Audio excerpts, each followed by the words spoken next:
পাকিস্তানকে ঘরের মাটিতে ডেকে এনে আউট অফ সিলেবাসের প্রশ্ন ছুড়ে দিয়েছে বাংলাদেশ। অন্তত দেশটির পেসার মোহাম্মদ আমির নিজের এক ফেসবুক ভিডিওতে জানালেন এমনটাই। গতকাল থেকে শুরু হয়েছে বাংলাদেশ এবং পাকিস্তানের মধ্যকার 3 ম্যাচের ওয়ানডে সিরিজ। আর প্রথম ম্যাচেই রেকর্ড সর্বনিম্ন স্কোর করে পাকিস্তান, দেখে 8 উইকেটের লজ্জার হার। এমন হারে আর পাকিস্তানকে কম রানে আটকে রাখার ক্ষেত্রে সবথেকে বড় অবদান ছিল টাইগার পেসারদের। আর এতেই আমির বলছেন প্রশ্নটা কমন পড়েনি পাকিস্তানের। 3 ম্যাচ সিরিজের 3টি অনুষ্ঠিত হবে মিরপুরের শেরেবাংলা জাতীয় ক্রিকেট স্টেডিয়ামে। স্বাভাবিকভাবেই মিরপুরের উইকেট হয়ে থাকে অনেকটাই স্পিন ফ্রেন্ডলি, যেখানে বল হাতে বাড়তি সুবিধা পেয়ে থাকেন স্পিনাররা। তবে পাকিস্তানের বিপক্ষে প্রথম ওয়ানডেতে দেখা গেল বানানো হয়েছে ট্রু স্পোর্টিং উইকেট, যেখানে সমান সুযোগই পেয়েছেন বোলার ব্যাটাররা। আমির বলছেন যে দলের দারুণ 3 পেসার আছে সেই দল আর বানাবে না স্পিন উইকেট।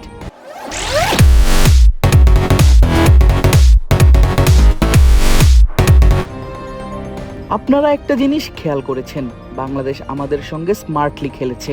আমরা ভেবেছিলাম ওখানে টার্নিং উইকেট হবে, কিন্তু তারা পেস উইকেট বানিয়ে দিয়েছে। মানুষ বলে না সিলেবাসের বাইরে প্রশ্ন এসেছে, পাকিস্তানের সঙ্গে এটাই হয়েছে। আমি একটা জিনিস বলছি, বাংলাদেশ তোমাদেরকে স্পিন উইকেট দেবে না, ওরা তোমাদের এমন উইকেট দেবে। ওদের 3 জন দারুণ পেস বোলার আছে যারা 135 থেকে 140 কিলোমিটার গতিতে বোলিং করতে পারে, বিশেষ করে নাহিদ রানা।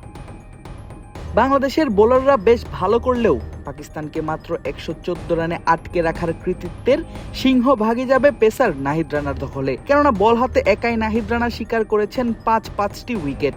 তাও যে সে 5 উইকেট নয়, পাকিস্তানের ব্যাটিং লাইন আপের প্রথম 5 জনকেই সাজঘরে ফিরিয়েছেন চাপাই এক্সপ্রেস। আর এতেই নিজ দেশের ব্যাটারদের সমস্যা তুলে ধরলেন আমির।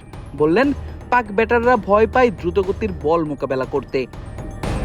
আমাদের সঙ্গে এটা এখন খুবই স্বাভাবিক হয়ে গেছে যে 140 কিলোমিটার গতিতে বোলিং করা বোলার আসে তখনই আমাদের ব্যাটাররা ভয় পায়।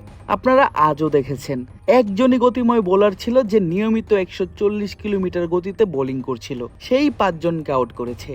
নাহিদ একাই 5 উইকেট নিয়েছে। সে যখন পাকিস্তানের টেস্ট খেলতে এসেছিল তখনও সে উইকেট নিয়েছিল।